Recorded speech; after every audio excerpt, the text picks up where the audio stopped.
Thank you for taking time out of your busy family and work lives to be here in person, and we're also recording this for families and community members who couldn't be here, so we'll share it out widely after the fact.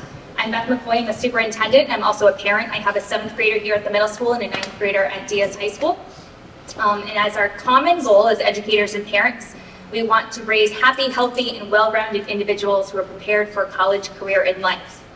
Our rigorous academic program here at the DS schools exposes students to rich content in the core areas of English, math, science, history, technology, and the arts.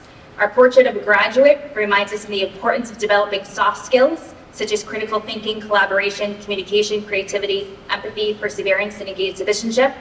And as we continually reflect on our programming, we remind ourselves that in fact we are preparing students for jobs that don't yet exist, using technologies that haven't been invented in order to solve problems we don't even know are problems yet. But as we prepare students for the future, we can't ignore the present. As a society, we are facing numerous challenges involving mental health, addiction, the environment, politics, and as you very well know, safety. Therefore, as a district, we are doing our best to prepare students for the unknowns of the future while keeping them physically and psychologically safe in the present. As research tells us, learning cannot and will not happen unless students feel safe in their environment. Gun incidents continue to plague our nation in schools, malls, places of worship, banks, the list goes on. Making informed decisions in the case of an emergency has become a life skill required for life both today and tomorrow. In 2018, we partnered with Synergy 911 to complete a security audit, which resulted in several safety-related upgrades to our schools. The installation of additional cameras, electronic key and locking systems, protective film on entry doors and windows, and the provision of emergency supplies across classrooms. Since then, Synergy has facilitated multiple rounds of training with our staff focused on how to respond in the case of an armed intruder. Every year, we conduct fire, bus evacuation, and lockdown drills with students. Educators and staff walk students through the protocols with the hope of developing muscle memory in the case of a real emergency. The question then becomes, what if an adult is not present to guide them? Will students be able to respond on their own? The next level of training involves empowering students to make informed decisions should they be in a classroom, hallway, bathroom, mall, bank. The goal is to provide them with options and strategies they can internalize and apply anywhere. Sergeant Jason Brennan and his team at Synergy 911 have worked with hundreds of schools locally and nationally to educate educators and students about the 4 L's: locate, lockdown, leave, live. We are honored to have him here this evening to provide you an overview of the strategy and what the training with students will entail. Before I turn over the mic, I would like to touch briefly on the research surrounding the social-emotional effects of lockdown drills on students, as many have asked.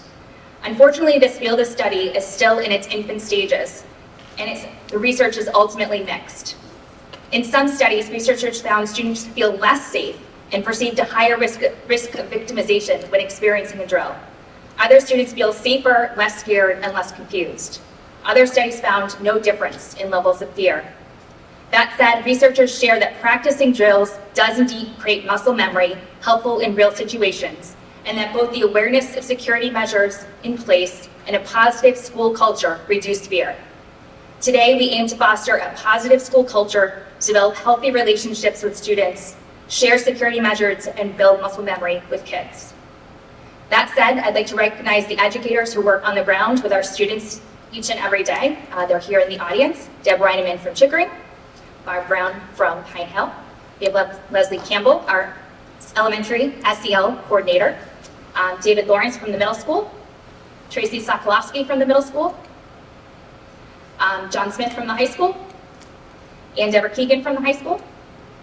Don Fattori, our business administrator.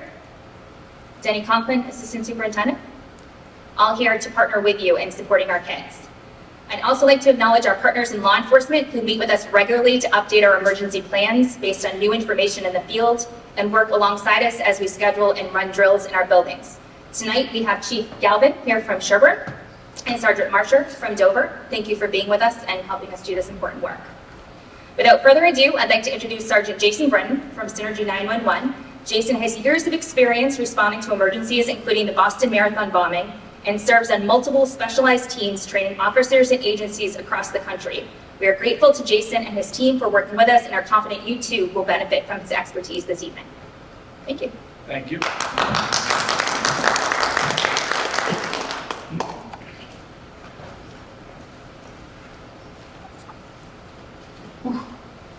We can go home now. I feel like we're done. We've completed our education for that. That was excellent. So can everyone hear me okay? Yeah. So we're going to talk about a couple of different things tonight. I thank you very much for taking time out of your day. I know that this is an important topic to you, especially related to your kids and the school, and hopefully we can help answer any questions that come up today. I spoke ahead of time about the format. And unless anybody has any opposition to it, what I think I'll do is I'll show you the material that we're talking with the teachers, with the material that we've been given to the staff and the administration.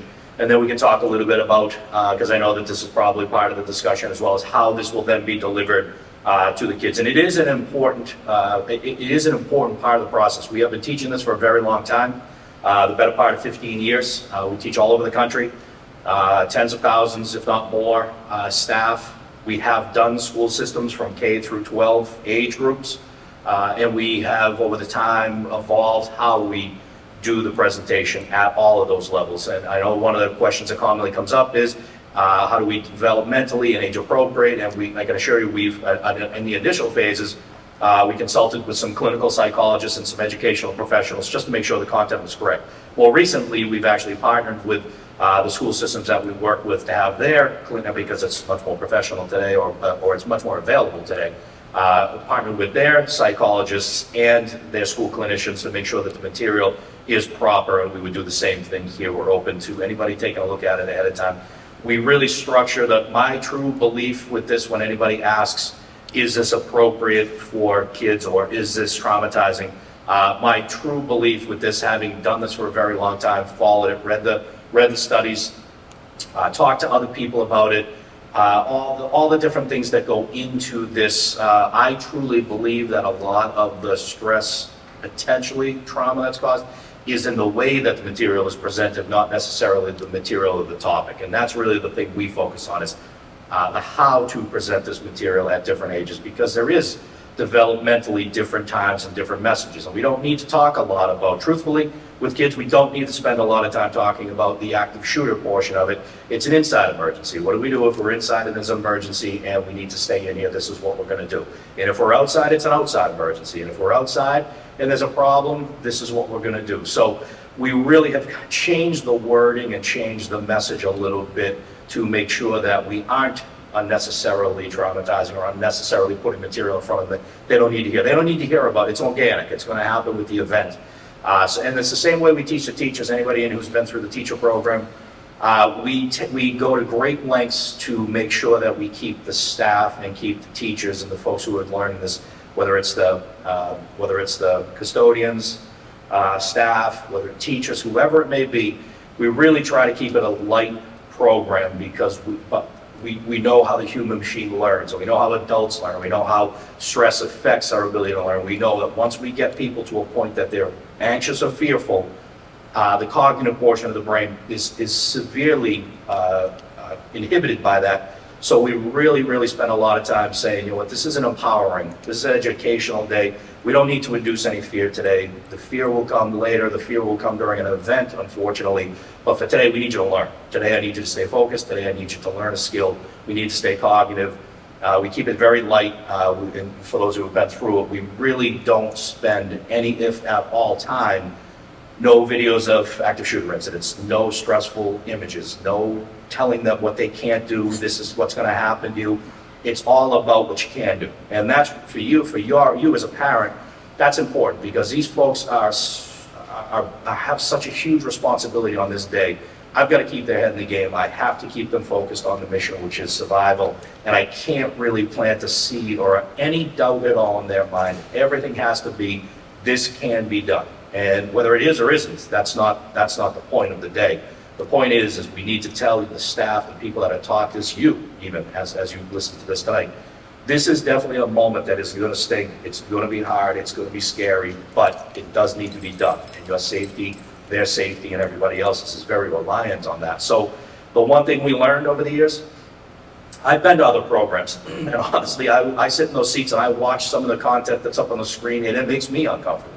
And if it's making me uncomfortable, a professional who does this for a living and have done it for a very long time at a high level, then I can't imagine what that does to other folks sitting in those seats who are trying to learn. They're not learning, they're afraid.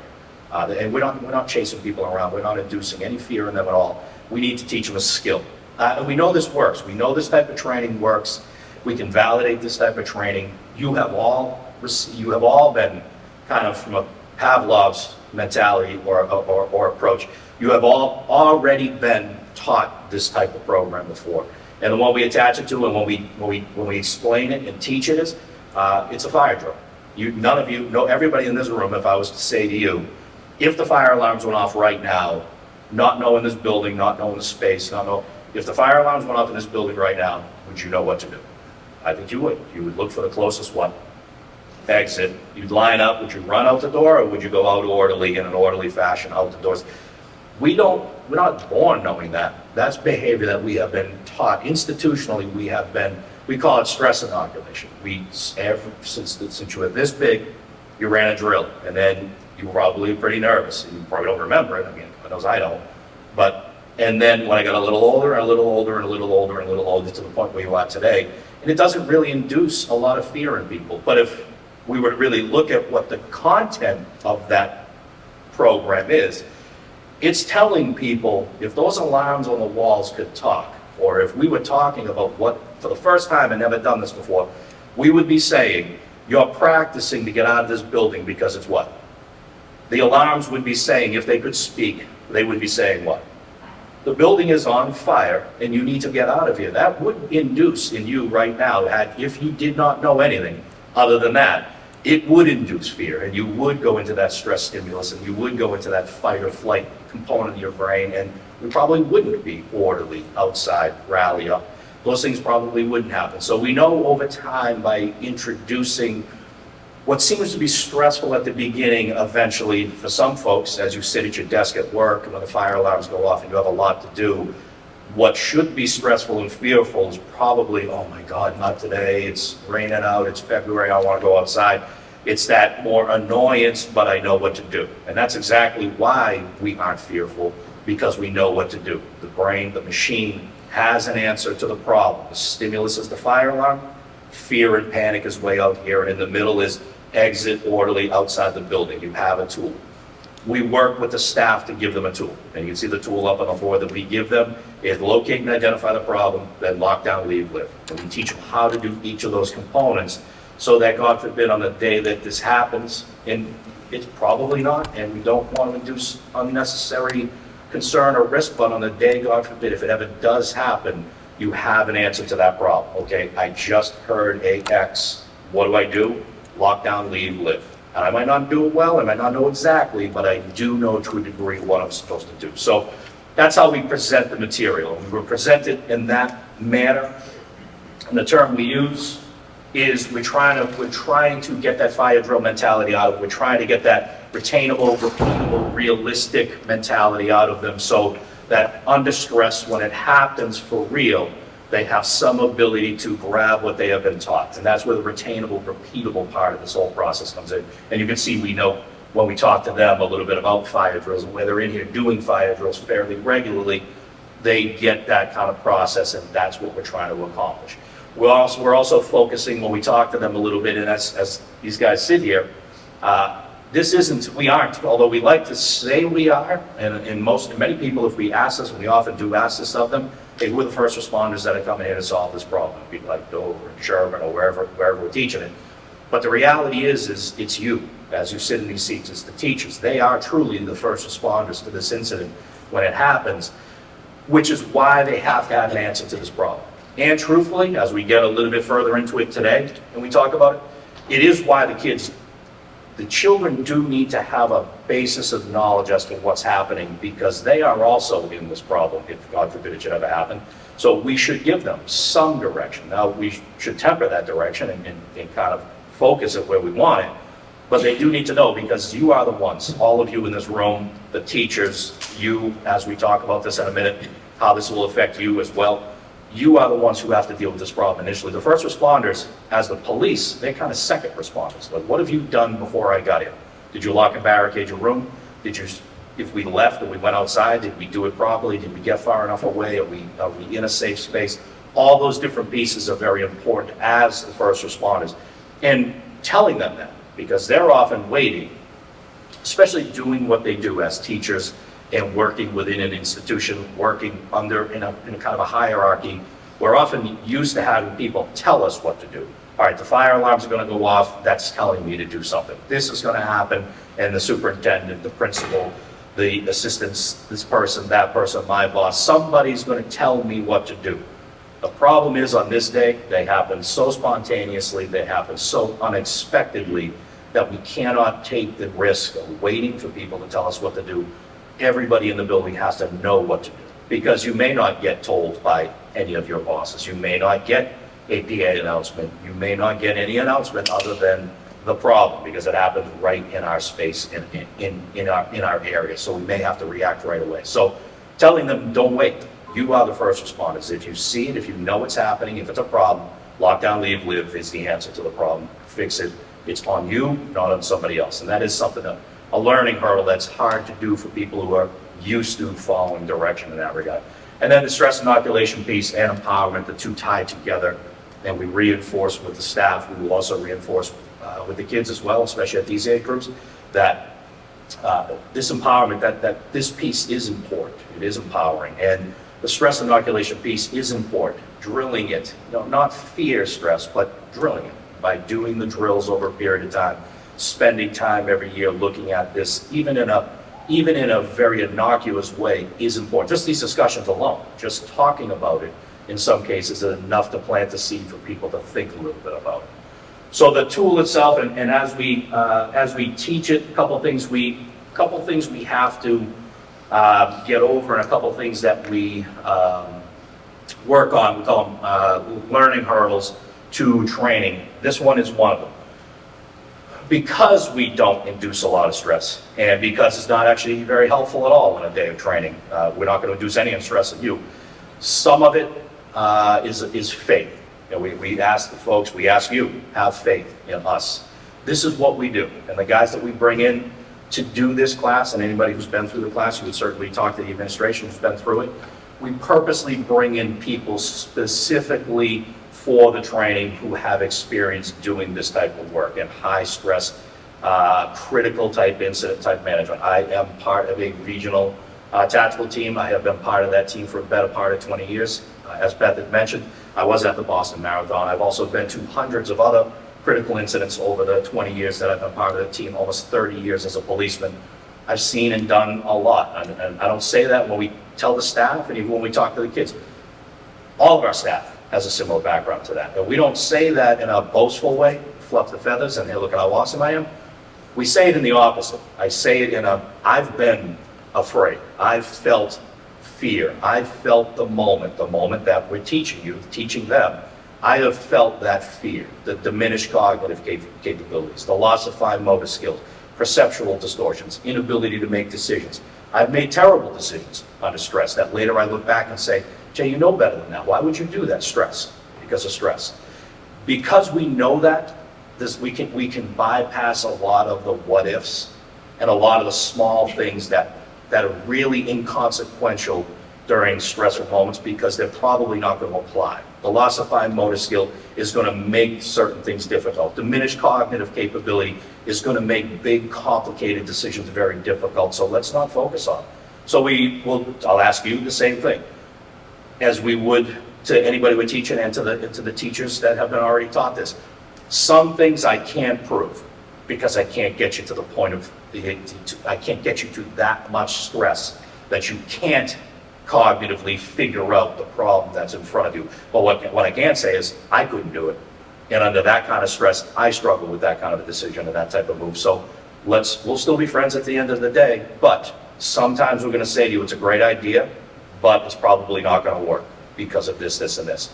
And we have to agree to disagree and move on because it is hard. Like you all sit here you're very aware and your machine is very focused because you came here with a very specific purpose in mind when you got here. You want to know something. So your machine is firing on all cylinders. Put a little bit of stress, put a little bit of fear, put your life on the line, put the big decisions in front of you. I can promise you this, what's firing on all cylinders right now will be firing on maybe 2 under that particular moment of stress. So let's work within that. We know what we can accomplish. Big, gross motor movements, big, heavy, repeated skills, things that we do over periods of time, things that we inoculate, things that we work on during these drills. Those are the things we can focus on. Some of these other big movements become very complicated. So we say, hey, it's going to be hard. Yes, good to think about, good to game plan it, good to process it, but just know under stress, probably not going to work. So let's not argue about it, let's move on. And that's how we kind of get past a lot of the what ifs and how comes. And I saw this on YouTube and I agree, it looks great, but under stress, it's going to be really, really hard to do. How about we focus on this? You can do this, and I know you can get this done, and I know you can get the kids to do this, this, and this. Let's focus on those. So a little bit of faith. It is going to be hard sometimes for me to convince you of certain things today. Again, you're very focused, and you have children who are part of this as well, so it's going to be very hard to take you off of the point. I'm just going to say we've been in some of these situations, so I can say to you with a fair degree of certainty that's going to be very hard to do. This needs to be done this way, or doesn't need to be done this way for this reason, and we just have to kind of agree to let's have faith, and maybe we don't agree, but at least we can have a discussion about it. The other thing is this: it doesn't really matter.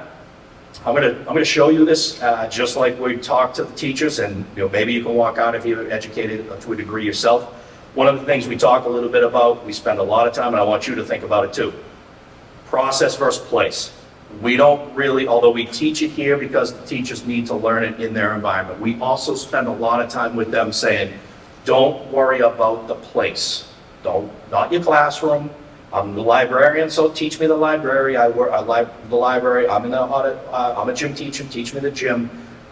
We don't teach it that way, and we don't like to teach it that way, and you shouldn't learn it that way. Like, we're gonna give you this presentation. You will be able to walk out here with some level of knowledge. Don't ever think about a place, because I can promise you this about critical incidents. They never happen at the opportune time. They're gonna happen to you at the worst moment in your life. I'm in the bathroom, I'm in my co-teacher's classroom, I'm in the office, I'm in the parking lot, I'm at the gym, I'm at the airport, I'm at the bus station, you Google it, you can find an active shooter incident that probably happened in some aspect of your life. Shopping, find a shopping mall. Your kid's school, easy to find any kid event. The airport, the bus station, the train station, these events are happening to us all over. So let's just focus on the all over, and we call it the process. Focus on the process, not the place. And the process is lock down, leave, live. We teach you and the staff how to lock down and barricade properly. If you're going to stay in a space, there's a proper way to do it. Let's focus on that. If you're going to leave, there's a proper way to leave. What should I be doing when I have me and my kids out in open space? What's the plan? That's what we talk about when we talk about leave. What spaces should I leave? Where should I go? And then finally, the live component, which is somewhat controversial. People struggle with it a bit. We call it live. We don't call it fight. We want nothing proactive about it. It's a completely reactive moment where we're going to say to you, there may come a time where you have no alternative but to defend yourself. If you do, here are some of the things you can consider to do that. Use your barricade as an opportunity. Do this. If you're leaving, prepare to defend yourself as you're leaving. Maybe grab something on the way out that you can use to protect yourself, throw at somebody. We talked to them a little bit about live, and we'll talk about it when we get into it as well. So the process versus place piece is very important when we teach it as well, because we want to teach them, don't worry about where you are, teach about how you, learn how you're going to do this. How do I lock and barricade any door, not my door? How do I leave any space, not my space? Because when you're not in those spaces and in your comfort zone, we really find that people become linear. And the minute we put them in another space, they really have a hard time processing through it to the point where they may not be able to under stress. So process versus place is a big piece of this. And then we'll move into the model. So we're going to talk about the pieces. There's some videos that go along with this, some tutorials, because the staff gets up. So the way the day breaks out, just so you know, if we were doing this the full block, but we've all had long days, so we're going to give you the presentation portion of it, absent the actual lockdown and a few other pieces that we do with it. There's some video that goes along with it so they can see some of this content happening. I'm just going to give it to you verbally so we can answer questions. But we will lecture first, and this is how we would do the kids too. We do a short lecture depending on their age group, especially the oldest. We lecture first, and then we go into spaces, so we would take all the teachers or all the kids by grade or however we logistically decide to do it, and we leave the lecture, get done talking, and we move into some spaces and we actually practice some of the skills. How do I do a lockdown other than just locking the door? How do I use the furniture in the room to best keep that door secure if I had to, God forbid? Where would I go within the room if I needed to find a safe space to just wait for the first responders to arrive? So we'll go through all the pieces and we physically do it, because it's an important part of this. We can PowerPoint this, and we're doing it by PowerPoint just to talk tonight. But to do just this and then walk away, my honest opinion is you've touched about 15% of what you need to do with these folks. We get up on our feet and ask anybody who's been through it, the most value to them is when we get them in those spaces. We got to do some educational, it's just part of teaching and learning, so they can go into those spaces. But when they're in those spaces and they get a chance to actually move and adjust, which is why we think it's important for the kids, because there's going to be 2 points for the kids that are going to be, that we're concerned are going to cause undue stress and slow this process down. One, if they've never seen a proper barricade or they've never seen the teacher do it, or even discuss it, when the teacher starts to do it, it's going to cause some problems, because the human machine is very aware of problems.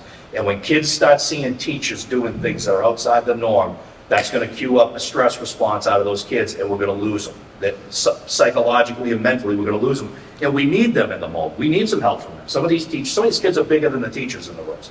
So they might be able to be helpful in some way, or at the very least, we want them out of harm's way and in the corner, and I can't do that if they're panicked or stressed. Secondly, what if they're in the bathroom? What if they're separate from an adult or a teacher who's been educated? What if they're not around anybody who's received this program? Are they going to know what to do? And if they're not, then we need to educate them as to what they're supposed to be doing, so that they can look for a responsible adult to get help, or they can get outside this building safely and find a first responder and get themselves out of harm's way. So it is a really important piece that we discuss all aspects of it. So when they get taught it, it's lecture, and then it's practical. And then it's back together, and we do a question and answer any open questions. Each room has a facilitator, so there's one of us, one of me in every room. They do it, they talk about it, what do we do well, what can we do better, how'd it go, what'd you think? Okay, let's do it again. And they do it again. And then we move them into the hallway, back into the room, they do it again. And then we get them into a big space like this, and we talk about leave, and we actually have them leave the space. So it's both hands-on and practical and lecture. Tonight, you'll just get the lecture portion of it. So to talk about the different parts, this is the tool, and it's got to be a mantra. Find the closest exit, orderly, outside, wait for the fire department. That's fire drill. For active shooter or violent intruder or inside, outside emergency, it's lockdown, leave, live. That's the tool we're trying to kind of plant in their mind and their psyche, so when it happens, it just happens. Lockdown, leave, live. Lockdown, leave, live. That's how we'll answer every question. That's how I'll answer most of my questions tonight, if they're related to how they're doing what they're doing. I'm going to say, okay, well, if they're in a big open space, they should probably leave it, find a secure location, or leave and get completely out, and this is how they should do it when they're outside. If they're in a securable space, these are some of the, statistically, these are some of the things they should do. They should shut and lock the door, they should barricade it, they should call 911, and then they should duck and defend and get out of the way. We'll talk about the different parts, but it's that mantra. Lockdown, leave, live. Lockdown, leave, live. That's, and you know, I know you came here probably to maybe see what the program is, but to be honest with you, if we really look at it tonight, you're actually learning how to do this as well, minus the practical. That's what I would say to you. If you ever find yourself, God forbid, in a problem like this, this is what I would tell you as a civilian at an office and wherever it is that you're going to find yourself tomorrow, at work or wherever you are. That's exactly what I would tell you to do there. Lock and barricade, leave anything that's unsecure, and this is how you do it. Defend yourself if you need to. Live, this is how you do it. So we'll get into that. So the first thing we talk about is this, locate. How do, question for the group, I'll ask you, I'll let you guys throw out some ideas too. When we talk about locate and identify the problem, how do you think, either you personally, in your own spaces or in spaces like this, how do you think you're going to become aware that there's a violent or hostile situation going on? What do you think some of the cues would be? What do you think? I'll take anything at you. Yeah, gunshots. That seems to be one that generally gets picked up pretty quickly. You hear something that sounds to be, to your best to the best of your knowledge, seems to be a gunshot. What else? Yelling. What kind of yelling though? Yeah, so like we call it unusual behavior, like people arguing, kids fighting might not cue up, but you know, when these things are for real, the screaming and the life-threatening, my life is in trouble screaming is different than the I'm mad or a disturbance, so to speak. So yes, some unusual behavior that cues me up to say, you know, that's not people fighting, that's people panicking. There's a problem we need to fix. What else? What else might you think in a school they might become aware? Like PA announcements. We talk to them about PA announcements. You hear a PA announcement, you take it for what it is. That it's a violent intruder, and start acting appropriately. Don't take it for absolute timing. You know, I'm not going to say if you say he's in the front lobby, I'm going to say this to you as well. You ever hear an announcement of where the person is? Because these things are happening for you. These things are happening to you, and they are available to you at like hospitals, Logan Airport, Fenway Park, bus stations, train stations. They have PA announcements. Many hospitals already have them in place. Many schools have them. Many businesses have them. And you start hearing active shooter over PA. That's right, Boston Marathon. Folks, anybody who was at the Boston Marathon, pages were coming out and things were going crazy. And I'm telling you, if anybody asked me, in fact, we had teachers, I want to say we might have actually done a group, we did a group of teachers that were at the Boston Marathon who after the marathon sent us emails and letters back afterwards saying, hey, thank you very much for the program. During the event, I felt as though I kind of knew what to do because that is an active shooter. That's a hostile, violent intruder situation. You're at the Boston Marathon, things start blowing up, and you're in an open, unsecure space. What do you think I probably would have told you or those people to do? Leave. Leave that space and find a secure location, or leave and get as far away from there as you possibly can because you are in trouble. So, and they got back and said, you know what, that's exactly what we did. We left, we were at the finish line, it started to happen, and the four of us took off running. We went into a building, found an office space that was open, went in, shut, locked the doors, barricaded, felt pretty good about what we did. It was much more in detail than that, but we love to hear those things because that's exactly what we're trying to, for you, we're trying to get across. So once you locate and identify the problem, you're in it, it's happening. Here's what we ask you and anybody else to do. Warn, inform, and assist. Warn others. So for the teachers, for you in your offices, for the teachers and the kids, it's start telling people what to do. Kids, come in the room, come on. Do this, shut the door, lock the door, stop pushing the desks this way, get in the corner, tell people in the office, the FedEx guy is here, you as parents are here, there are people in the building that aren't us, and we need to tell them what to do. Warn people what to do. Far too many times in these critical incidents, whether it's out in civilian life or informally in a school or a place that this has been taught, far too many people don't know what to do during these moments, and they need to be told. And you really, literally need to tell them exactly. Come in here and do this. This is a movie theater. 230 of you sitting in here in Aurora, Colorado, and just outside the doors, bad guy comes in and starts to tear the concession stand apart, and nobody out of the 230 people that were in that movie theater on that day or that night knew what to do. You do.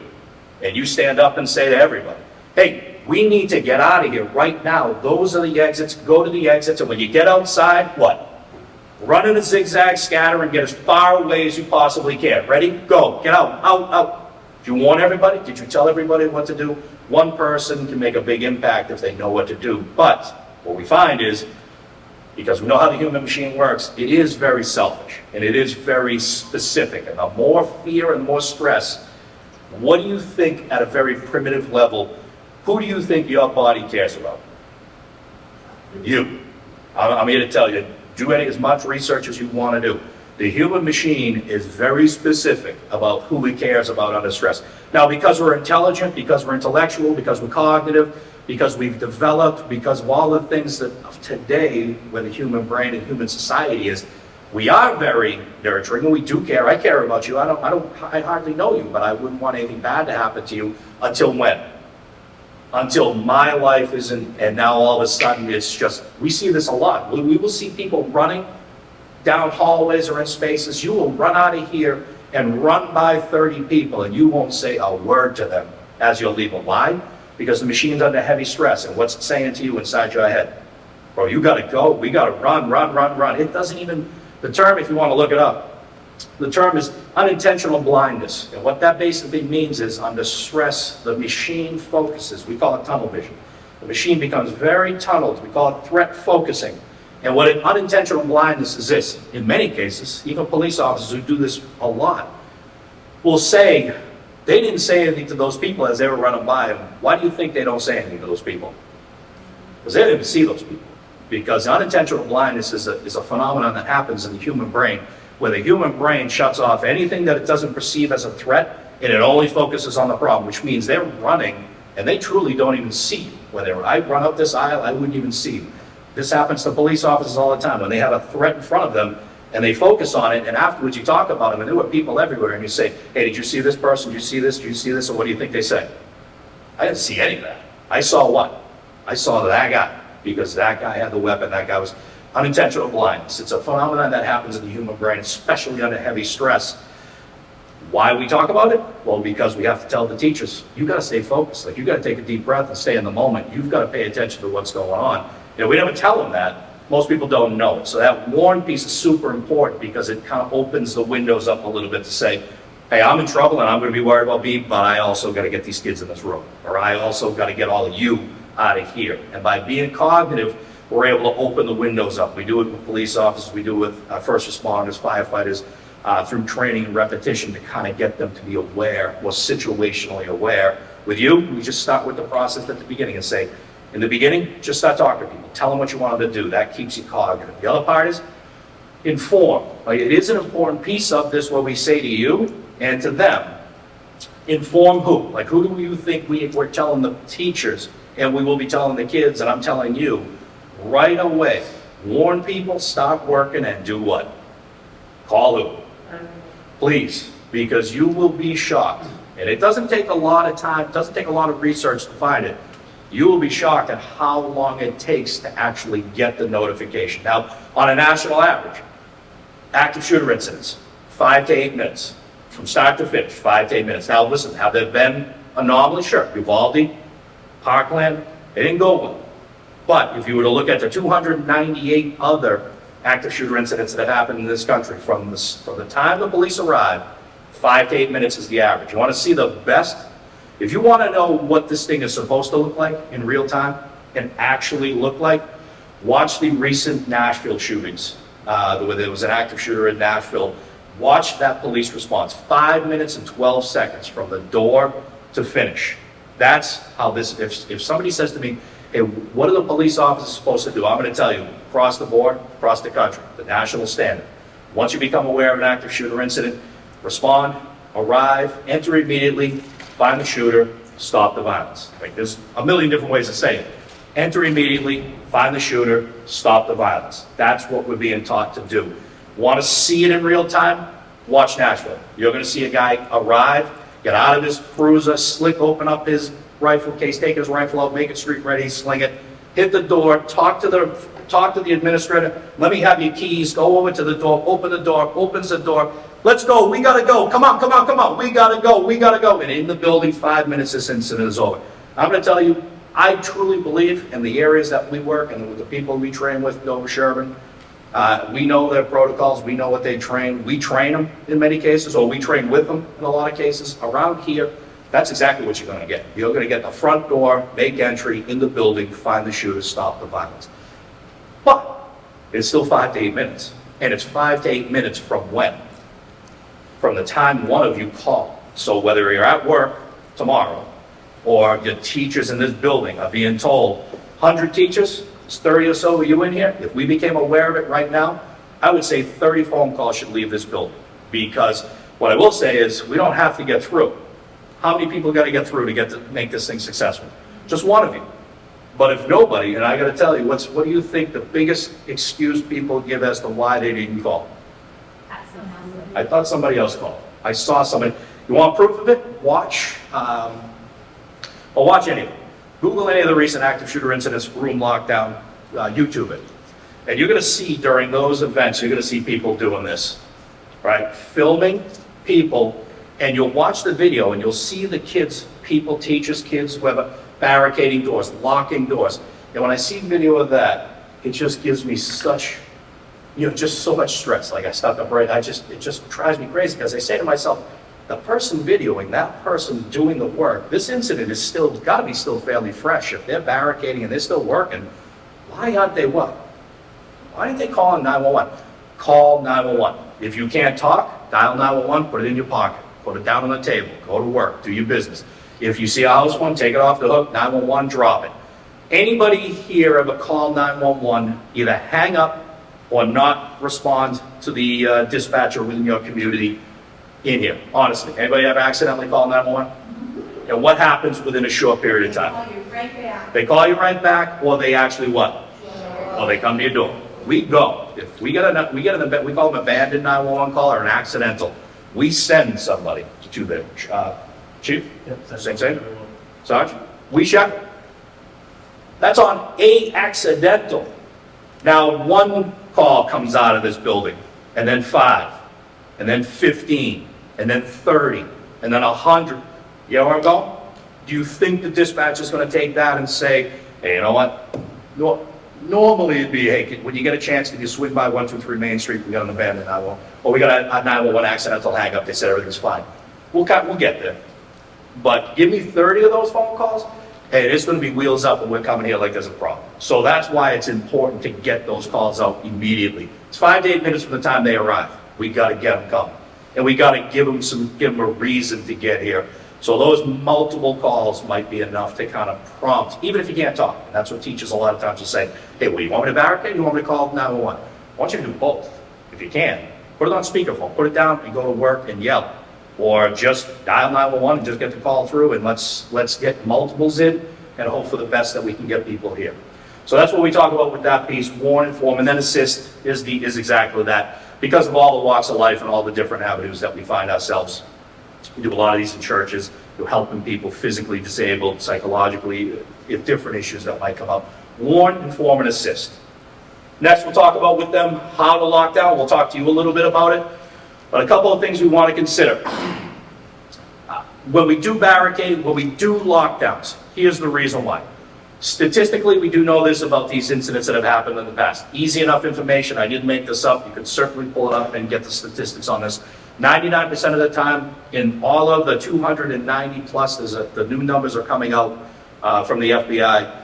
Let's call it 300, just for round numbers. 300 active shooter incidents in this country that have been studied. Out of those 300 incidents, 99% of the time when the bad guy has simply been confronted with a locked door or a barricaded or obstacle door, he's done what? He's moved on. So you know what? Let's do that. If I said to you 99% of the time, if you go to the casino, you can win, you'd probably be where right now? At Plainridge or Foxwoods or Mohegan. It's very, very high probability of success. Now, we're not going to say it's absolute, but I'm going to say there's a really good chance that if a bad guy comes to that door and starts tugging on the handle and it's locked, he's gone to other places. What most people are fearful of, what we hear from staff and even you, is this. What if he breaks the glass and reaches in? Never happened. Look up, find it. Broke the glass, reached into a room, unlocked a secured door.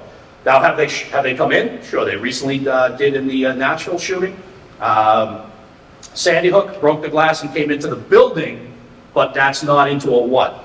A secured room. And that's the difference. Uvalde, he didn't go into a secure room. In Uvalde, he went to a room with a door that was defective and it didn't latch, close, lock. So he just walked into the room and into the building.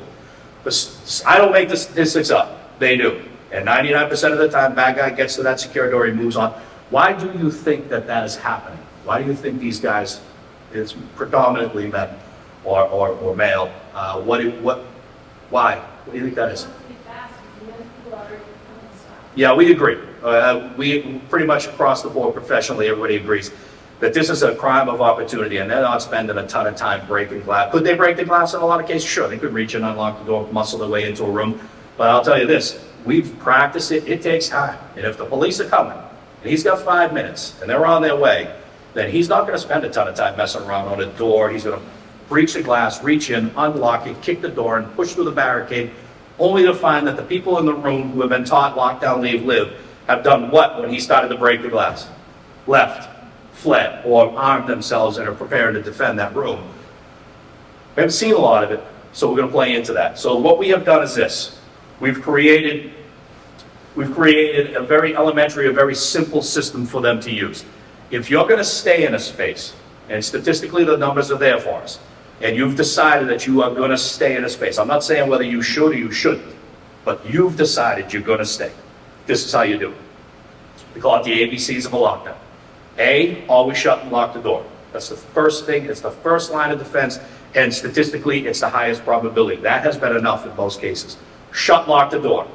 But I always plan for the break, open, and enter guy, or the guy who's the 1% who does try to get into the space. So we give them the option to be barricade, and we teach them how to do it effectively. We show them how to effectively barricade a room, because there is a right way to do it. We give them the reasons that they do what they do, and we show them how to do it, so they barricade a space, and we teach them how to tie doors off. We teach them all the skills that they're going to need. Next, C, call 911. And then finally, D, duck and defend. Always shut and lock, B, barricade, C, call 911, D, duck and defend. So we hit all of our bases, and that's how we evaluate, and that's how you can evaluate. Go back to your space tomorrow, or wherever you work, or wherever you want to go today, walk around, whatever. Walk into a room, and that's how our guys, before we teach this block, figure out a room. They go in, okay, can this door shut and lock? Yep, that's how I do it. Okay, how do I barricade this room? Do I have enough furniture? Can I do this? Can I line up the desks and make a chain out of them? Or do I just pile them up against the door? What would I do? Next, can I make a call? Is there a house phone? Do I have my cell phone? And then finally, D, duck and defend. Where am I going to take these kids? And where am I going to put them in this room? And then how am I going to defend this space if I have to? Because what we're looking at is this with a barricade. We're looking at three things that your barricading does for you. One is the obvious. It's a physical barrier to the room. Statistically, it's been enough. But two, it's a psychological game as well. Because I do believe that many of these barricaded doors, many of these locked doors, if the bad guy was motivated and if things were different, I do believe he could potentially get through some of these. I'm not saying he's going to, but I do. If I put you in front of a door and said, get in, you probably could muscle, break, kick your way in many cases. But they haven't, because it's a psychological game. They open the door and they're met by a giant pile of stuff that they have put in front of that door. Every single piece of furniture in that room is piled up against that door. Could I get through that? I could, but the question is am I going to want to? And in most cases, statistically, we know they haven't. And I got to tell you, being on the other side of it, as an instructor, when I watch this, I look at that mess in front of that door and I say to myself, that's going to be a pain in the ass to get through. I'm going somewhere else. So it is effective psychologically to kind of, the door's locked, that's annoying. I'm moving on. Okay, break, open, now the door's open up, pile of crap in front of the door, or I'm pounding my way in. Psychologically, at some point back, we're hoping that bad guy says what? This has taken an awful long time, this is a waste of my, let's go somewhere else. There are people running around, let's go get them. And it's worked. So that A, shut, lock, B, barricade. We're going to call the police so that they get coming, and then we're going to duck and defend. And that's the third one. When we talk to the staff, when we talk to anybody about this, you included, we say it's also your opportunity. Because it is a really crappy discussion to have with people about what? About fighting back. About fighting against the person who's armed with a weapon, and you have what? Nothing. So we say, if you are going to have to defend yourself, worst case scenario, do it when he's the weakest. And you know when he's the weakest? It stinks. Visually, it stinks. But when he is pulling the door, when he is pushing through the barricade, when he's climbing over that pile of stuff that you put in front of the door, you think he's vulnerable then? Because I'll tell you this, minute his feet hit the floor in that room, you're what? You're in trouble. So you know what? You need to get to work early. If he's coming in that space and you can't get out of there, then the time to defend that room isn't when he gets in the room. The time to defend that room is when? When he's coming into that room, when he's digging the pile, when he's pushing stuff out of the way, when he's climbing. That's when we're asking the staff and anybody else, you included, if you're going to ever take action against somebody, do it when he's the weakest, when he's vulnerable, when you have an opportunity. I'm not real good at being politically correct sometimes. I'm not going to sugarcoat it. Is this a crappy moment? Is this a low probability? It stinks. It's a terrible time. But it is, I can't sprinkle magic fairy dust and hope for the best. I got to give them an honest assessment and say, you're going to get one shot at this. You're going to get one shot. If he does make the terrible choice to come in that space, you're going to get one shot at this. And that shot is when he's weak. Let's take it. So we really kind of work with them to try to give them the, not only can you do this, but you have to do this. You have to be prepared. And you don't know this, and again, cognitively sitting here, you're very comfortable. The reality is this: most of you, especially teachers and you as parents, you know you have that switch in you. You know, you might sit here right now with very, very proper, but you know in the back of your mind, if your children or if the teacher is in fear that those children their lives are in jeopardy, I just have to plant the seed. You listen, you can come watch one of the presentations. I often say to them, hey, if you're going to defend the room, what would you use? It takes usually that one or two brave teachers to throw out a couple ideas, and then it doesn't take long for the floodgates to open, and all of a sudden it's, I'll take the scissors and I'm doing this, and I'm like, whoa, it gets really creepy in a hurry. But you know what? That's flipping the switch. And I'm being honest with you, as parents, every now and then we have to teach these folks that they might have to flip the switch and go in the other direction, and that's a very defensive posture for them. So we say to the teachers, kids, duck and defend that room. That is your room. If he makes the choice to come into that room, we're going to make him pay for that choice, in the hopes, psychologically, that he goes away. But if he doesn't, we're not sheep. We're not going to stand in the corner and wait for this to happen. We're only going to get one chance at this. We need to take our shot when it's there, and that's when he's coming in. So they do get that explanation. For the kids, that message would be a lot more, we would sugarcoat that message a lot more. That would not be the way we present that to kids. I'm saying that to grown adults who have life experience, who have the ability to process this information. And quite frankly, they want to be told. Many of them are like, hey, am I going to get in trouble for this? Because I really want to do this, but is that okay?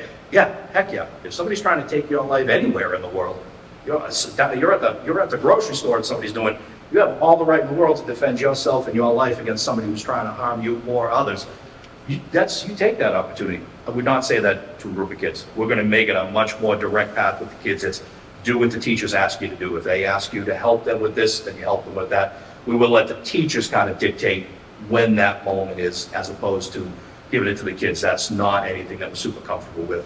Nor as parents, we probably want that. But we want to give the teachers the opportunity to say those things. Hey, get over in the corner. If anything happens, if I need your help, I'm going to tell you to do this, this, and this. The teachers will be the ones who dictate that, not necessarily us. Get a message to them so they come home terrified that they're going to have to fight back. I don't think that that's productive. So we wouldn't do that. But the teachers get it, and you got it right now in your own life if you ever need it. Next thing we're going to talk about is how we discuss leave with them, because leave is a very, very, very complicated thing. I'm going to ask you to really think about if you're talking to your kids about anything related to what to do if this ever happens. Now that you know the school's being educated in this, my recommendation to you as a parent is to tell them to listen to what the teacher is telling them to do. Because what I would hate for you to do is give them a message that leads them into a dangerous path, because you're not going to be here on the day that these teachers are being asked to do this, and the teachers will have better information in some cases than you, or we will give them better information than you because you're not here on that particular moment. And just to simply tell them to get out and run, that could be very dangerous if bad guy is out and loose and we don't know where he is. So let's let the teacher make that decision what leave looks like. So for us, this is what we talk about with leave. We leave any open, unsecure space. So we'll tell them that. If you find yourself in an open and unsecurable space, a space that you can't lock, a space that you can't protect, you can't pile, you need to leave that space and either go to a space that can be secure or leave this building completely. And if you were to leave this building completely, when we start talking to the kids, it's responsible adult, first responder. That's what they're looking for. Anytime you're up and moving and alone, you're looking for a responsible adult or a first responder. Responsible adult would be one of the teachers. A responsible adult could be a parent arriving. A responsible adult could be Sandy Hook. Don't believe me? Just look up Sandy Hook. 62 kids left that playground. 62 kids found responsible adults. 62 kids will graduate, have families, and move on in life because they're responsible adult. We joke about it, and I don't mean it there's nothing funny about it, but we do try to keep it light with the teachers because they stress when we start talking about Sandy Hooks and launching kids, tell them to run, and like, we gotta be realistic. Like, everybody in our lives, I know I'm a parent, I get it. Everybody that these kids are gonna run into isn't gonna be Jeffrey Dahmer. Like, we just have to hope, and I truly believe 99% of the people in this world are good people. We just hear about the bad people. So anytime we talk about this leaving thing, everybody's fearful of where the kid's gonna go and who. The teachers are gonna deal with them. If the teachers aren't gonna be dealing with them, then it's gonna be first responders. And if the first responders don't get them, it's gonna be a responsible adult. But historically and statistically, the folks that have got away, it's been positive. We haven't had a lot of a tragedy or struggles with the leave piece. In fact, if you look at the numbers and reverse the numbers, 99% of the time, people who are in secure spaces have survived these incidents. The leave piece is actually the challenging piece. It's the one that we spend a lot of time talking about because it's the most dangerous move that we're going to ask these guys to make. So we really, really want to understand it. Leave open and unsecure space. If I was to ask you, I'll just let you kind of work it out in your head. What would be open, unsecure space? What do you think they say? What do you think is open, unsecure space? What's that? The playground, right? We're on an open, unsecure playground, we're leaving. We're getting either into a securable space within the building, if it's outside, or we're leaving and we're getting off that playground standing. Read it. Took those 62 kids, 3 teachers, and they pushed them off that playground because the bad guy was in close proximity, and if they had stayed there, we probably would have been dealing with that tragedy as well. So they saved those kids' lives by knowing, either by just luck, your staff will know, but by luck, they did the right thing and pushed those kids, moved those kids, because that's not a space we want to be in. What else is open and secure? What about this space? You feel good in here? If I was to say to you there's a bad guy coming, would you want to be in this space for very long? I would not be in this room for very long at all, because this room, he's coming through any one of the 17 doors that he has access to. Let's get the heck out of here. This is a movie theater. This is a church. This is the bus station. This is the train station. This is the parking lot. This is the gym, the supermarket, Walmart. For the kids, it's auditoriums, cafeterias, gymnasiums, hallways, generally. Playgrounds, football fields, outside spaces during drop-off. So those are open, unsecure spaces. We ask them to leave and go to two places. Either a space that can be secured, or leave and leave completely. So we do both. When we do the practical lockdown, we actually do the lockdown, and then we step them out into the hallway, teachers, and we say, okay, on the ready, go.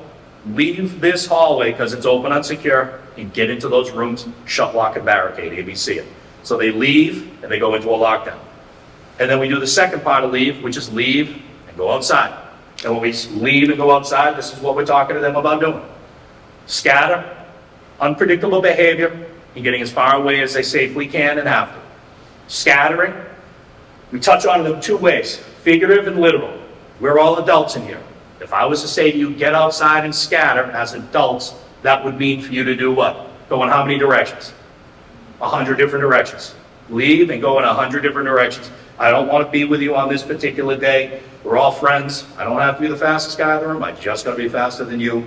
Let's get out and go. Scatter. Scatter, that's literal. Figurative scatter is for teachers, because this is the constant struggle for teachers. Teacher alone with no students, you, civilian, just day to day, scatter's pretty clean. Get outside and go in 100 different directions. Scatter for teacher, a little more complicated, much, because the teacher has what to deal with? Your kids. So we give them the figurative scatter, meaning if it's you and 10 kids, your students, and you're leaving, then you and your 10 kids run out and go to the left. The next teacher that runs out the door goes what? To the right. The next teacher goes straight. So we start to kind of separate. It's kind of the divided attention. It's a prey-predator response. And we watch National Geographic or just watch animals without it being hunted. They scatter for confusion because they know the predator can only focus on one thing at a time. Bad guy's no different. This is no different than primitive prey-predator response. He's looking out the window, second floor. Look at the national shooter. You want to see what it looks like? Parkland. He goes up 3 flights of stairs in a glass encased stairwell. And he wasn't going up there to have fun. What was he going up there to do? We know what he was doing because he went up there and he shot the glass about 4 or 5 times. And because it's Florida and the glass is, what do you think is unique about the glass in Florida? It's hurricane glass. So he was shooting into the glass and the rounds weren't leaving the way he wanted to, and eventually he malfunctioned the rifle, puts it down on the ground, and runs out the door because of time. He knows the police are coming. Nashville, watch the end of the shooting. They come up, they present into this little mezzanine area, and they see the shooter, and the shooter is out the window shooting at the first responders. Well, our fear is some of us, as we leave this building and we go out in a big pod, we call it a herd of people, and that person's looking out the window. What do I want to see of those people? As soon as bad guy sees those people outside, what do I want to see? 100 different directions. Teacher's going this way, teacher's going this way, teacher's going this way. And then we talk about this unpredictable behavior. Got a video of it, I'll talk about it. We call it being mousy in open space. When we say, how do you move in open space? Sometimes people zigzag. If you're in the military, if you're in the police, we use bound and cover. I'm up, he sees me, I'm down. We apply those principles. We just try to apply it at the basic level for people who don't do this for a living. The best vision of this, or the best depiction of this, is what we call being mousy. And the reason we say that is this. Take a mouse, put him down on the ground, door straight ahead, and let that mouse go. That mouse is not going to run straight out that door. That mouse is going to run under the refrigerator, behind the microwave, across the counter, between your legs, under the kitchen table, down the radiator, and then scoot out the door. Why? Once again, prey-predator response, meaning the mouse's brain has been wired that he is what? Food. And on every move he makes, he's thinking what's happening. He's being watched. So we say to folks, be mousy, be unpredictable, run from the door to the vehicles and disappear in the cars. Run to the edge of the building, pause, run to the wood line, to the dumpster, to the trees, to the this, to the this. Be unpredictable in open space so that if somebody is watching you, I'm up, I see you, and then you disappear into the vehicles. I'm going to do what? I'm looking over here. And then you duck around the corner, and I'm looking over here, and there they are in the dumpster. What we haven't seen, what we don't see, and what I don't do, nor do many, if you ever find yourself, you won't, but if you were ever in this situation, I don't spend a lot of time. Bad guy's not going to stare out the window. You're going to duck behind the dumpster. He's just going to lock on that dumpster. As soon as you duck behind the dumpster, what's bad guy going to do? Look somewhere else. And then look somewhere else. So we want that distractive behavior to happen constantly and by everybody. It's not an evacuation. And that's not what we're teaching here. We're not teaching evacuation drills. We're teaching leaving. Because evacuations are orderly. And they've been taught this through fire drills for too long. So if we make them to attach under stress, we're fearful that they're going to rally. We don't want rally. We want what? Scatter. 100 different directions, unpredictable behavior, and get as far away as you safely can. That's our leave piece. And then finally, the live component.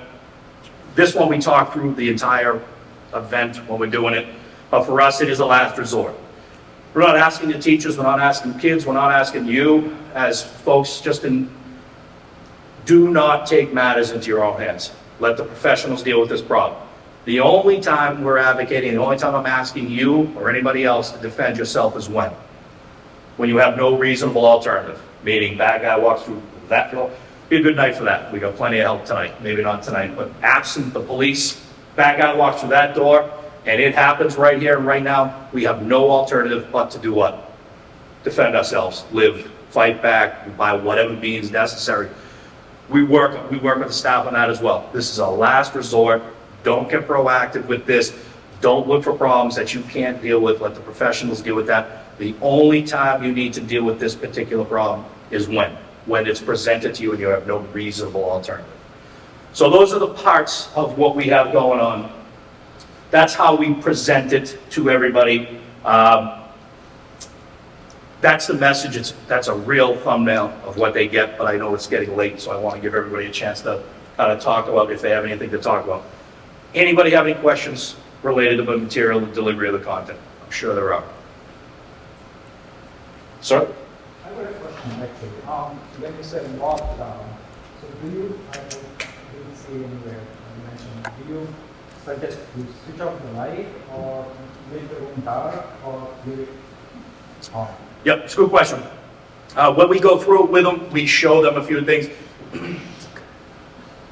That is one of those like faith moments. If you think of it, dim the lights, shut off your electronics, things along those lines.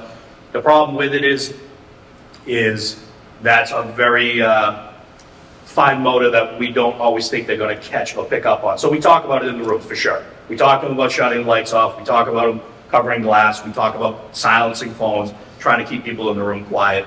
But we're focusing on the things that we know keep bad guys out of the rooms, which is locking, barricading, getting the police coming, then getting them out of sight. So it's discussed. We just don't spend a lot of time because that's one of those ones that cognitively is going to get probably thrown out, so to speak. We're going to kind of miss that one. So if you do it, we love it. If we don't, it's not a deal breaker.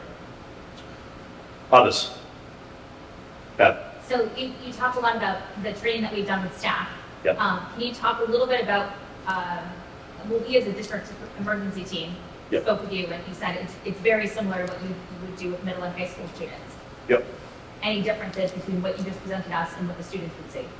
Yeah, so if and when we get to the point where we're going to do student training, so the way that we'll structure it, and the way we've done it in other places, especially at middle school up through high school, is this. We do 30 minutes, a watered down version of this, locked out. The teachers have been taught to lock and barricade ABC.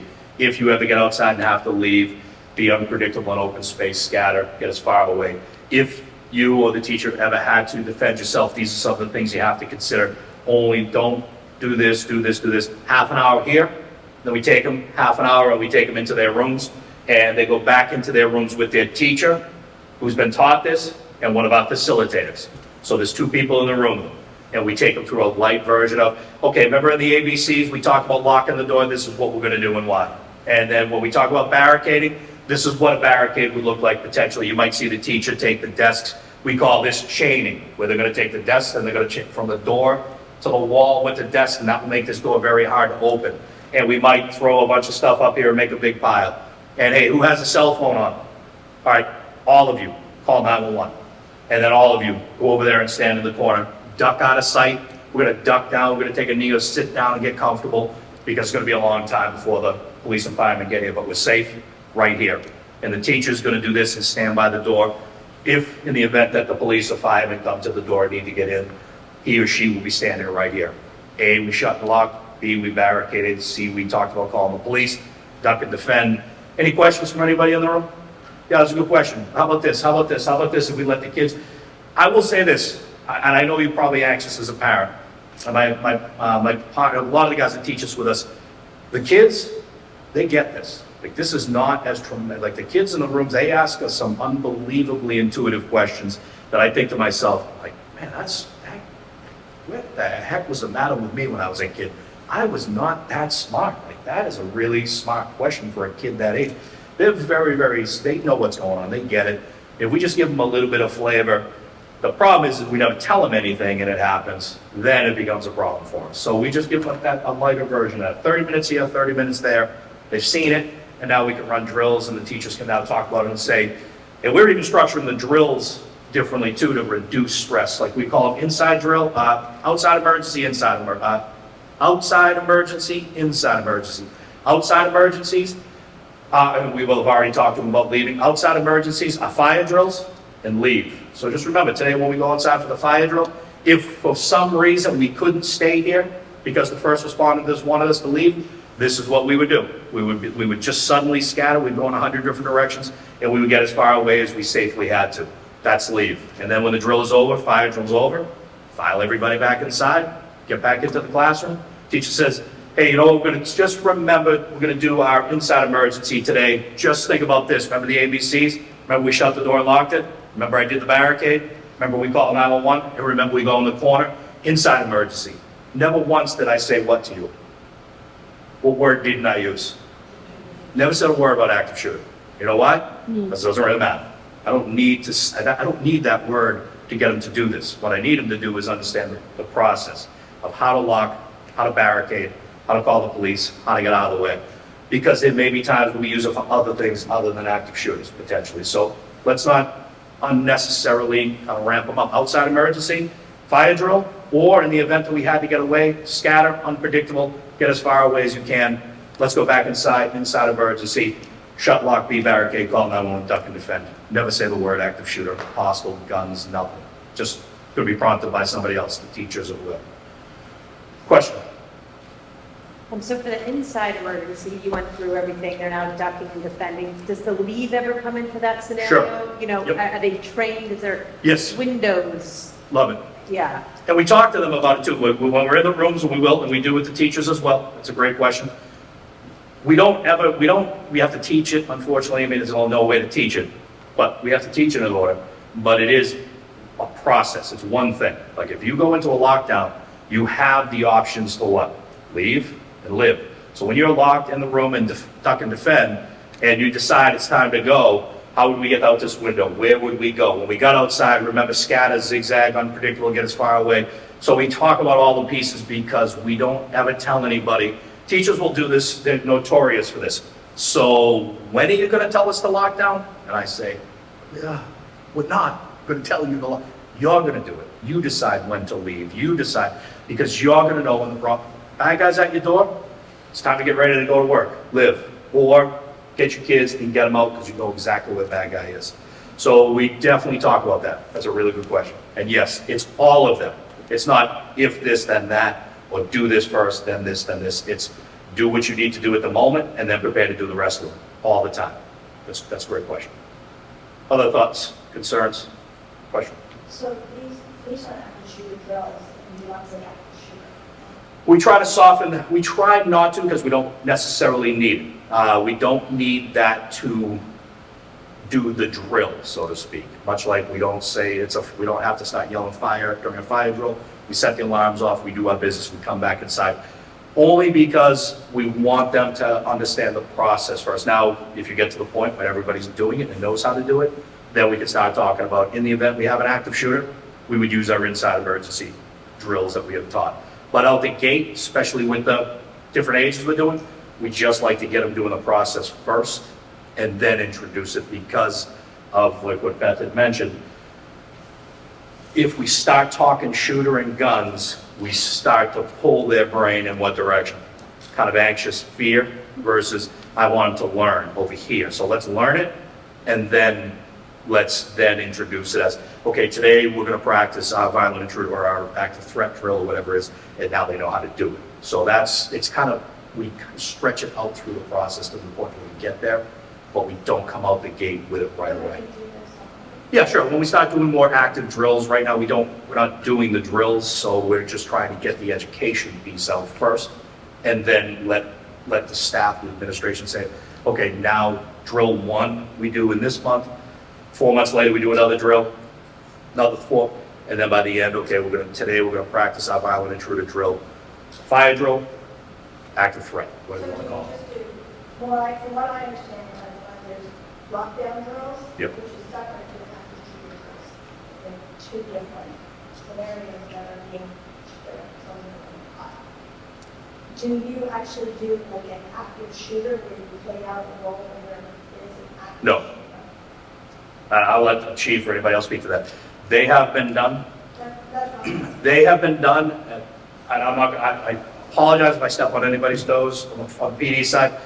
If you want to find out where the negative studies come from and traumatizing people, just read a live active shooter drill. It is my professional opinion, it is very dangerous. It is very, very scary for folks. It is very unnecessary.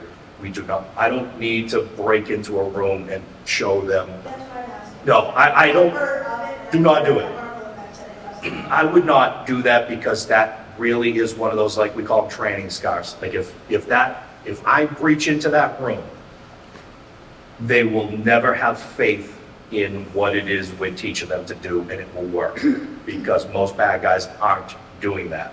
So we're teaching them a scenario that has almost never happened, and they'll lose faith in their ability to do it. It just is, in this day and age, it is not necessary. We do not want them scared during this drill. They're going to be scared. I don't need to produce that on this particular day. That's what I wanted to Yeah, clarify. no, I'm sorry if we did, we don't, Okay, good. okay? Good. And Chief, anything on that? Yeah, if you ever hear of something being done as an active shooter drill or something like that, that's something that we're doing for our personnel, without students, without those other things. No, but I know that they've been done to us. Oh, definitely. And usually the reports afterwards are not super positive, and parents are generally not thrilled.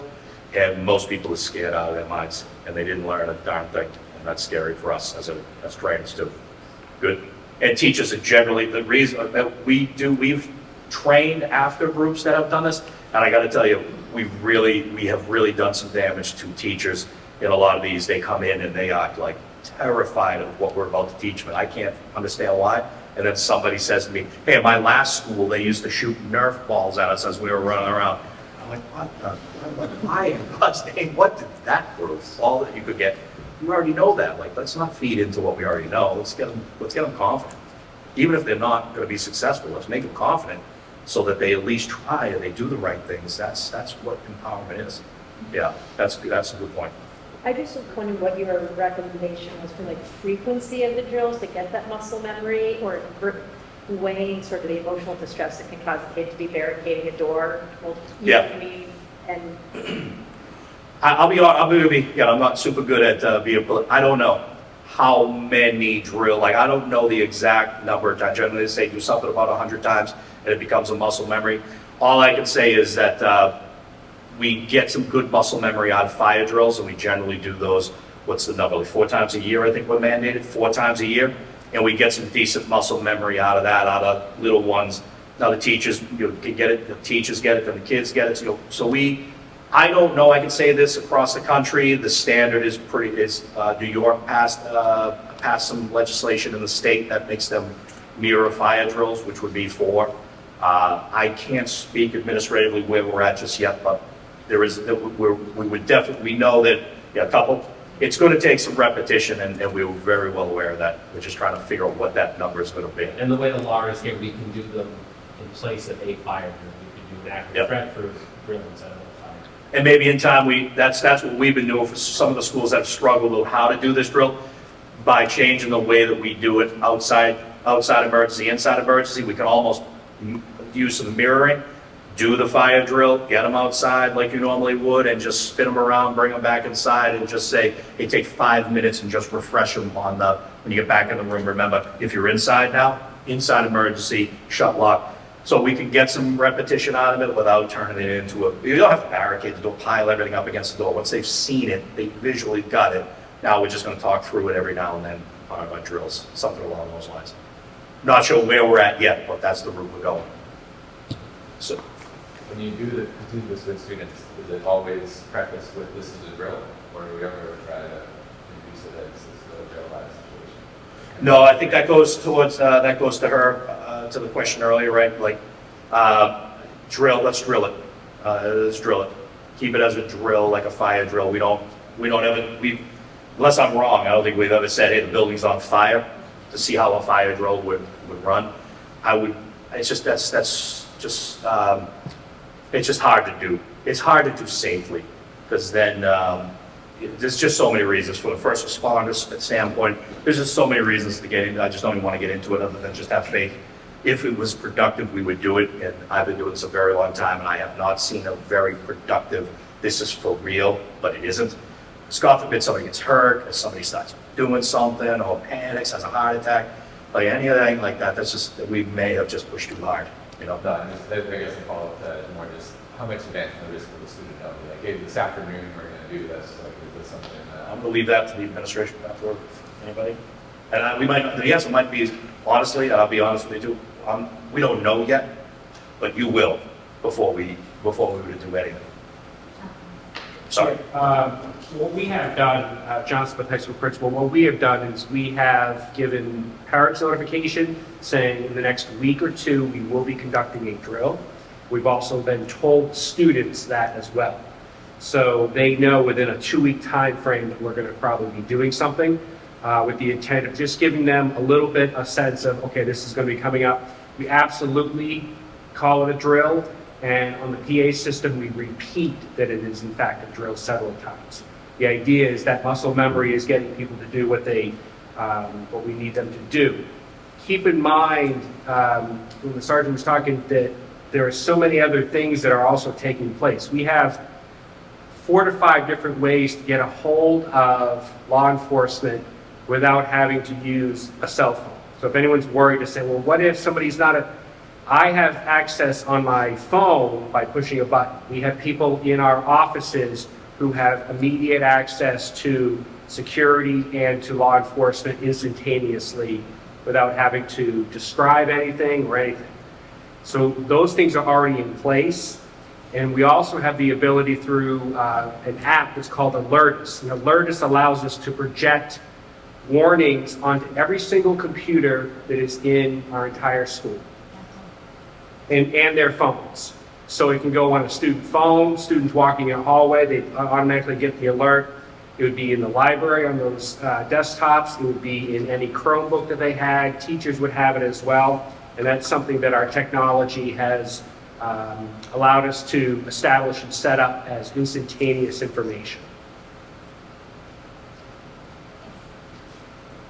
I think it's also important to note that, we've been kind of at the secondary level, at the middle and high school, we've been scaffolding. So we've talked the kids through a lot of this. We have shown the kids what the teacher would do. Now we're at that next level where it's like, okay, kids, we're actually going to barricade and then move out. And we're going to teach you the 4 L's. So God forbid, there's not someone there to tell you what to do. You can walk yourself through the options and the process. So we've been building up to this. I know Deb and Barbara here from the elementary level. Do you want to talk a little bit about what this looks like K-5? Sure. Hello, good evening. I'm Barb, the principal at Pine Hill. We're very cognizant that the content for our secondary level students needs to be developmentally appropriate for our, our 5 through 10-year-olds that we have at the elementary level. We have instruction, what we call like instructional drills. We taught the kids the teachers turning off the lights and pulling the shades, and here's why. We certainly haven't yet gotten to the level of barricading or leaving or living. But we're very mindful that, again, this is a life school far beyond Pine Hill or Chickering schools, unfortunately, in this day and age that some of us might have to rely on someday. So we're looking to our consultants, and we're, thinking about best practice for what's developmentally appropriate for our younger students. Up until now, I've really sugarcoated. A rabid skunk could run in our building and we might have to lock down. And so we're definitely trying to balance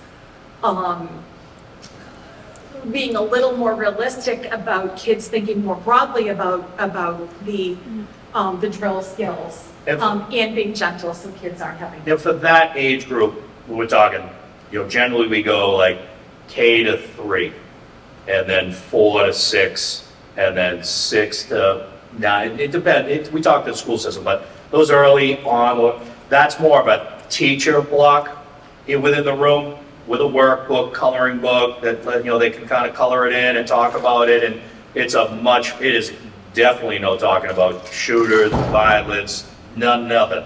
It's just that. It's it's an inside emergency, and the policeman said this, and there's a rabbit here. It's funny she said that, but those are the things we use. We use like very light, simple to wrap their mind around. It has nothing to do with the violence. It really is about the teacher. Because again, at that level, here's the thing.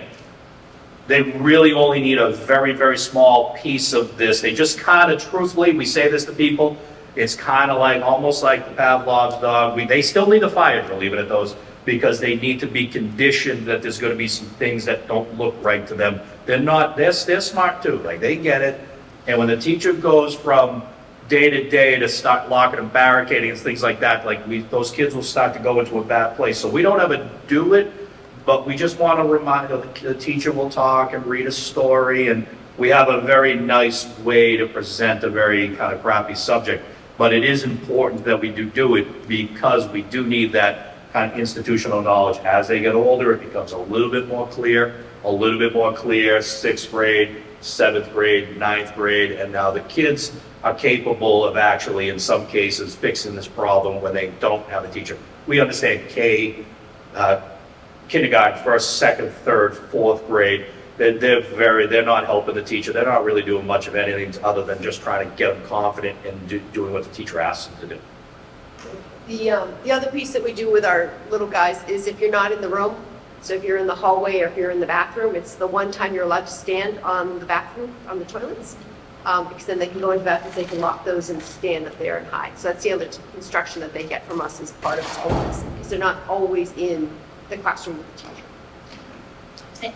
Uh, I was going to say, at this point, our teachers K to 5 have been trained, and we're going to continue to use them as the trainers with their kids. We're not introducing synergy yet with our elementary students. It's really just the middle and high school that we're working with our principals to find dates later this month, and we'll certainly let you know what those days are and what they're going to look like, so that you can have family conversations at home about it. We had a question right here. Nope, yes, no? Oh. We'll go for it. You go first. Sure. For the older kids, do you have a special way of impressing upon them the speed that they might need to use if they're in a hallway to get to someplace, you know, by the time you get there, maybe it's already locked down, so just like dropping your stuff and going or whatever. We do. We talk about some urgency with them. We also talk about be prepared to get to the door that you're trying to get to, and that door is secured already. And if it is, we'll flat out say to them, "What do you do?" And they'll be like, "What do you mean?" I'm like, "What do you do if you get to the door and the door is already secured?" And they'll and we'll have a little bit with them, and we'll say, "Leave, keep going, find another door. If that door is secured, run as fast as you can to the closest exit. Get outside, zigzag, unpredictable, get as far away. First responder, responsible adult. Look for a blue light, siren, somebody, or find somebody who can help you to get you to one of the first responders." So definitely, because that is, I do think that's a reality. You're in the bathroom, something goes wrong, you run out of the bathroom to try to get back to your classroom, teacher's already shut the door, locked, gets down to the barricade, you're banging on the door. And my fear is, because we haven't told them anything, that poor kid is gonna stand at that door and do what? Pound on that door. Now I'm gonna, by giving them just a little bit of training, they are very, very smart. These kids are way smarter than we are. They pick up information. If we tell one of your children, get to that door's locked and secure and it isn't opening, do what? Run, get out of the building, you're gonna save that kid's life. Because he's gonna get to that door, bang on the door, and the machine's gonna say what? This is the human stress response. Fight, flight, freeze. Those are the three things he's gonna do. The problem is the machine is gonna decide for him because it's scared. So he's gonna get to the door, bang, bang, bang, can't get in the room. Fear kicks in, panic kicks in, fight, flight, freeze. He's gonna do one of those three things. And my fear is, the good thing would be flight. That would be best case scenario, but there's no guarantee. Next would be fight. He's gonna turn around and try to defend himself, which would be a terrible decision. Or he's gonna freeze at that door, and that repetitive behavior is part of the human problem, hiding under things, getting panicked. We call it a cognitive check. When the machine shuts off, we can't turn it back on. So when the kid gets to the door and starts panicking, if it's freeze, then guess where he's gonna stay the entire time? At that door, banging on the door, trying to get in. We're gonna teach him one thing, we're gonna give it to him, and fight, flight, freeze is gonna be way out here, and in the middle is gonna be what? Run, get out of that space. And in their head, they're gonna kick in and say, leave. And we save that kid's life. I can't guarantee it, but that's how the process works. That's why fire drills work, because we've given them that little bit of education. So we're gonna teach them that. Leave, leave, leave, leave. Can't get into a space, then you need to get the heck out of it. Go, go, go. Teach it to them once, we get lucky. Twice, we're getting a little better. 4, 5, 6, 7, 10 times. By the 10th time, he's gonna get to that door, bang on the door, and it's just gonna be part of his process. He's gonna do what? Run. We've won. We're successful now. Your kids are better at survival than they were the day than tomorrow. Okay. Other question? Very good question. So if something like this goes down, you want to we won't be here, the parents won't be here, but we make calls, we're going to get calls from other people who are saying stuff is going down. What's your advice to us? You know, I mean, obviously we're going to make our decisions about making the right here, but it would clearly be a bad thing if we do anything to get better the whole situation. I'm going to just say a quick thing. I'll let the chief, Sarge kick in because it's their towns. I'm going to say this, don't come here. The worst decision you make is coming to the location that it's happening. We're going to have traffic diversions. We're going to do all we can do to keep you away from here because you're not safe here either. Bad guy can hurt you as much as they can hurt them. Your kids are probably in lockdown at that point, or they've fled and you're not going to find them that way either. Do not come here. Chief, thoughts? Yeah, 100% do not come here. You know that the schools have mass communication to be able to get information to you. That's what's going to happen, to tell you where to go and what's going to happen. The reality is I know a lot of you are going to come. I lived it with stabbing in a school. Parents create a complete traffic jam. I'll tell you, we're bad enough. We create a traffic jam. You've seen the videos, you've seen news reports of these incidents happening, and police cars, fire trucks, everything are blocking up the roads. Now fill it up with SUVs. You know, it creates more of a problem and doesn't allow us to do what we need to do. It's hard. I'm a parent too. Try and stay away and wait for that call. That call and that notification from the schools is going to come in and tell you where to go. And you will be sent to a parent staging area, the kids will be sent to a student staging area, and then there'll be a reunification process. But in some cases, they were witnesses to a crime. They need to be debriefed, they need to be talked to, they need to be properly connected back with you, and we have to have some accountability. We got to know what we're dealing with. How many kids don't we have? You know, because if you pick up your son or daughter and you leave with them later when we're going through the rosters and you forget to tell somebody, that causes us a logistical nightmare as well. So parent staging, student staging, reunification happens properly, everybody's safe, and we know exactly what we're dealing with. And now we've got 15 kids unaccounted for. Well, that's when the police, first responders, firefighters, we now got to do some work searching and find out where these kids are. It's just a lot of resources and time consuming when we can't do that. So please, if you can, try not to be here. And I wish I could tell you we're going to reunify you quickly. It's going to be hours.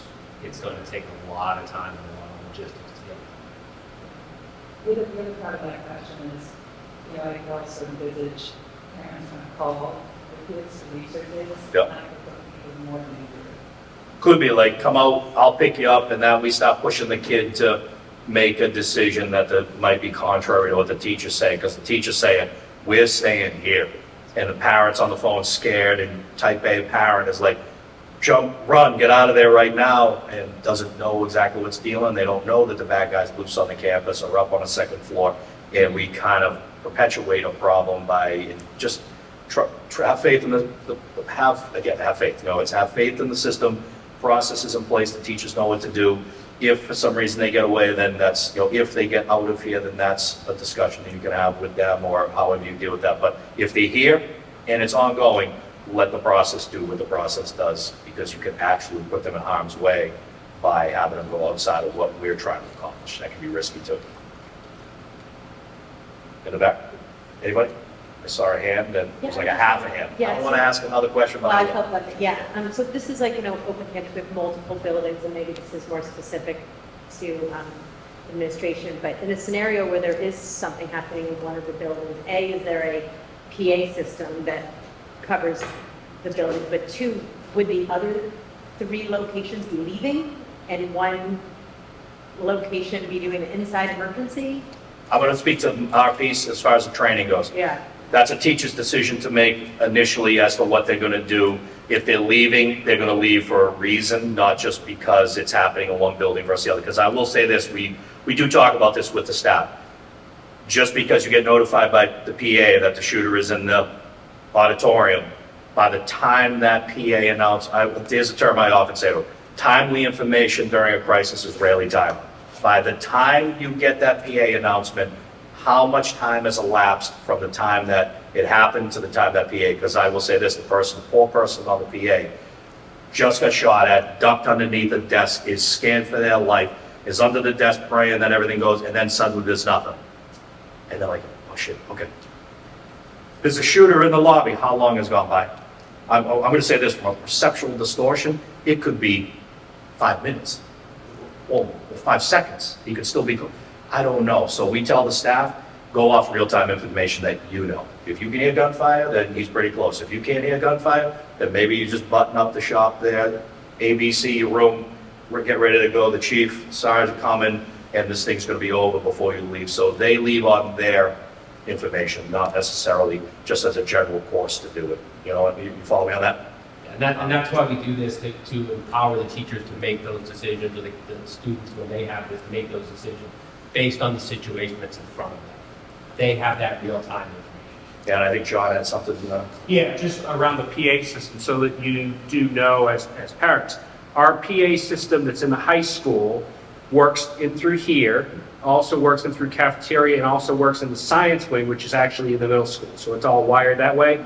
In addition, David and I, obviously we share spaces. We also have the ability through our walkie-talkies to have direct conversations with each other. And that's part of our protocol to notify, because we are multiple buildings in which we can in fact lock down and would lock down all of our buildings if we had an issue in one building. The whole campus would go on lockdown. And we have that instant communication. And on top of that, we can also use the PA system. And on top of that, we've got many phones that have codes that allow not just the administrators. So if we were for some reason bogged down, weren't able to, others are able to communicate through the PA system as well. If there were to be an issue at one of the elementary schools, what happens with the other 3 schools? Is it business as usual, or how would the parents be informed, or what's the process? I'm going to let the administration talk on that. Anybody want to take that? Yeah, I mean, well, unless you do. No, I mean, luckily, Pine Hill and Chickering in the region are far enough away, but if we were alerted that something was happening, say at Chickering, the other schools would be advised to go into a shelter in place, which is you stay within the buildings, you lock all the doors, you lock all the windows. You can still have your classes, you can still go to the bathroom, but you don't leave your building until we're given other directions from law enforcement. You often hear that on the news when there's a robbery at the bank, all the schools go into either shelter in place or lockdown that are in the area. We would probably do a shelter in place. The gentleman in the back. A question for the chief, maybe. Is the town considering any sound recognition software, such as Shot Spotter or anything around the school? Or have you looked into that or thought of that? That's something that we haven't discussed as an option as of yet. Obviously, people are our best assets in those situations. Yeah. And I don't know what your experience is with those. There's some, I think to do it in a retrofit, it's more something you see in new construction. Yeah. Okay. So you have a question, maybe? I have a question about this. I don't know how it works in the school. Does everyone has access to the system? Say they want to report to somebody, right? In order for somebody to broadcast, somebody has to report. Say the incident is happening in one of the classrooms. Is there a group that the technology is wrong? Yep. Get the incidents. So I don't know how that works in the school. Or if the school wire to that. Yes, and there are phones in those classrooms that a teacher can report that out. Anybody can make an on-call announcement. Yeah. Within a campus, within a building, or in this case, the campus. Correct. So that's what I was getting to. So Yep. anybody can do a broadcast. Correct. Say, for example, something was taking place in the middle school in the science wing, right? It's not necessarily David's kids, the high school kids, but a high school teacher could make that all call to notify, and they are wired that way. Correct. It's a good, excellent question. Take a couple more. It's getting late. I know everybody's had a long day. And there's been supplies that each classroom has, and all the students, do they learn about the supplies and how to use them? And I have a question also for each classrooms, which is a separate question. Is once the threat has been taken care of, how did you know whether that is actually the police? Yep. Because there has been student users working on separate police. Sure. I'll give you the how the best practice. Chief Sarge can jump in, like what the protocol. John, you want to touch on the stuff in the room? Yeah, so each classroom does in fact have a supply bucket that the district has provided that has all sorts of different ties and things to be used.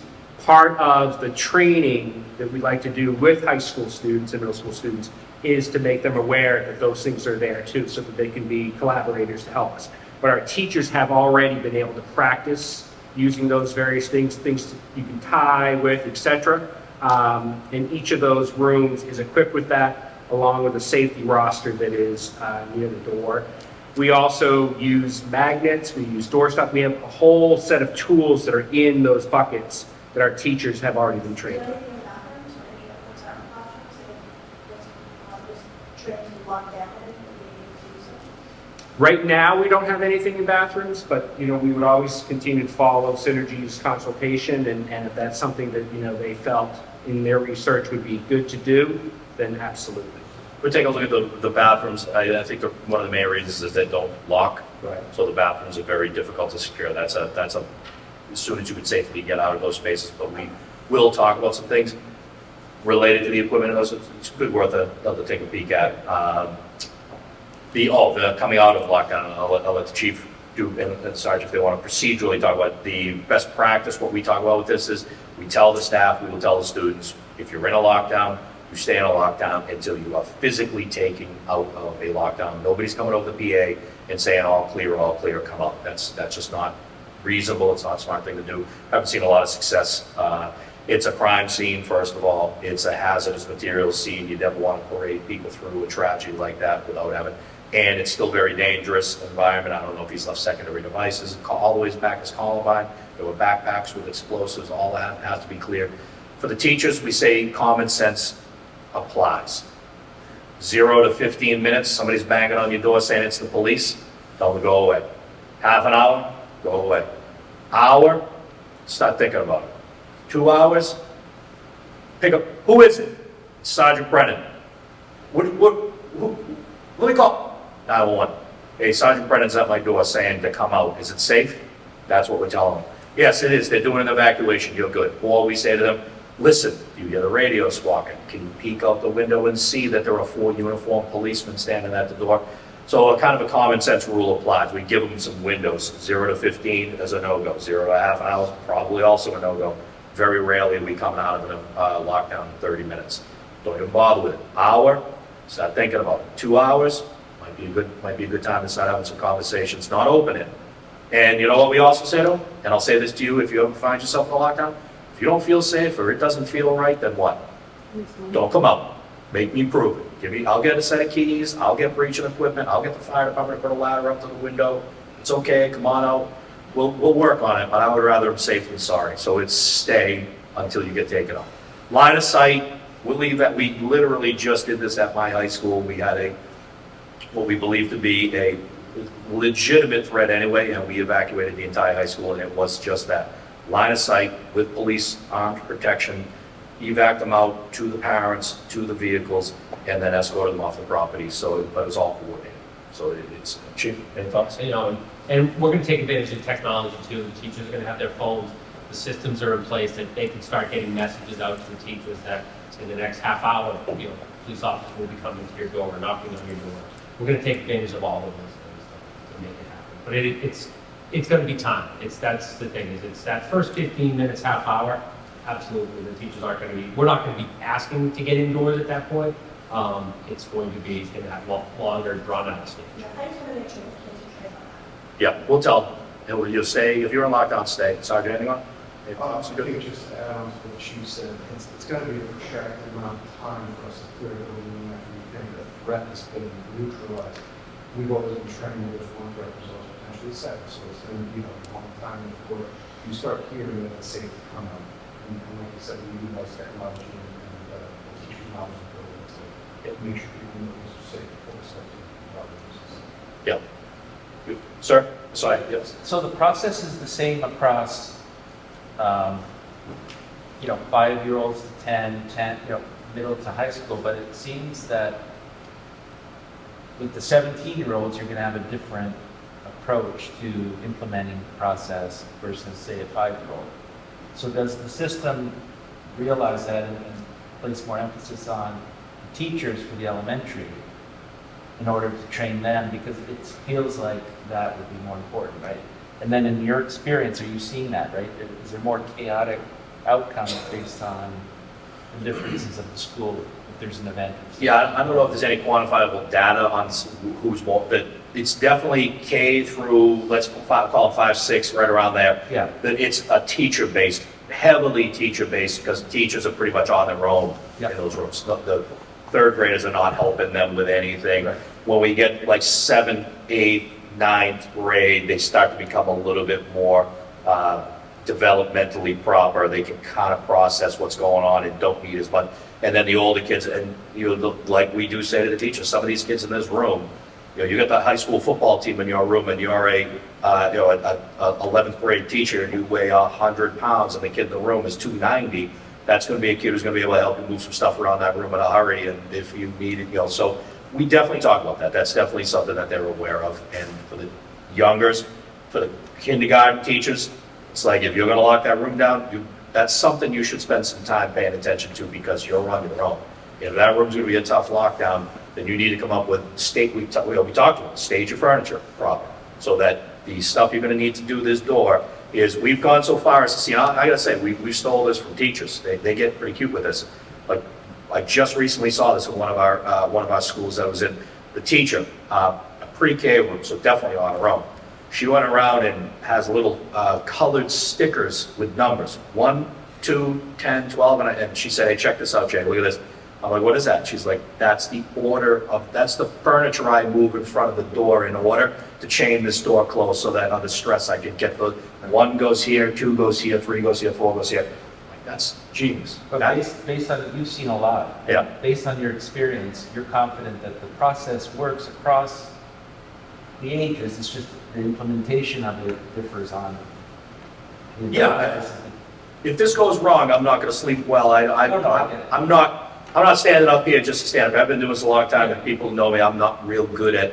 If this wasn't, I do something else. I do believe this because I've watched these teachers do it, and from when we walk in the room and they don't know what they're doing, and we say barricade the door, to the moment we say do this and we show them how to do it, it's a completely different animal. It's a completely different ball game, and that's super empowering. When teachers start telling us, like, we get them 2-3 times into the drill, like the third session, they're showing us stuff, and we're honestly, like that numbering system, I've stolen that. Like I tell that story all the time, and I say that to pre-K teachers, like, stage your room, so do this. I saw a teacher do this. I never ever thought of that. That's an empowered teacher. That's a smart person who's going to problem solve it. That's all I'm really trying to get people. And when we teach this, we're talking about like, well, it's really just opening up their mind a little bit so that they know they can do it. Because I got to tell you what, they feel super scared and super vulnerable when it hits the fan and they don't know what to do. I promise you, the machine's going to take over and it's not going to do good things. Teach them what to do, and they feel really, I can do this, and they do it. And we watch it all the time. It's pretty. I don't want to say fun, but it's very fulfilling when I see the teacher after I've trained with them 3 or 4 times, and they actually, whether they'll do it or not, whether it's going to work, I don't know, honestly. But I do know they're going to be better served for your kids having a little bit of knowledge today than they would have if we just say, this isn't going to work. We're screwed. They do a really good job. I have to be completely honest about it. One of the things you'll notice now when you walk into an elementary classroom at Chagrin, is there's a big table as you walk in, and it's a place where you leave your notes as you walk in the door, and it's a table right next to the door. They move your furniture. We'll take one more question. One more. Might be a weird question, but what are your thoughts on metal detectors? I know that there are schools that have metal detectors. Is it maybe more in certain districts where maybe kids show up at school with weapons? Or Yeah. I'm just curious about when a school might decide to have metal detectors. We, as a consultant here, we haven't proposed. I don't know how effective they are. I think that's more for crime suppression than it is for active shooter deterrence. If somebody's coming here, catching the gun in the backpack coming through the door is more, as I said, crime suppression. We're trying to catch kids bringing stuff into the building that's not supposed to be here. If the person's coming here to conduct harm, they're coming here to conduct harm, and that metal detector is just going to beep as they walk through and start going to work. I don't believe that is going to be a super deterrent against a person who's already made the decision. Usually that happens, they're already on their way in. They've got the rifle, they've got the handgun, they're coming in, they're coming in the building and going. So I don't know if we're going to, I think that's more of an anti-crime thing than maybe an active shooter thing. Anything, Chief? I agree. It's something you see generally in more urban districts where crime is occurring in schools.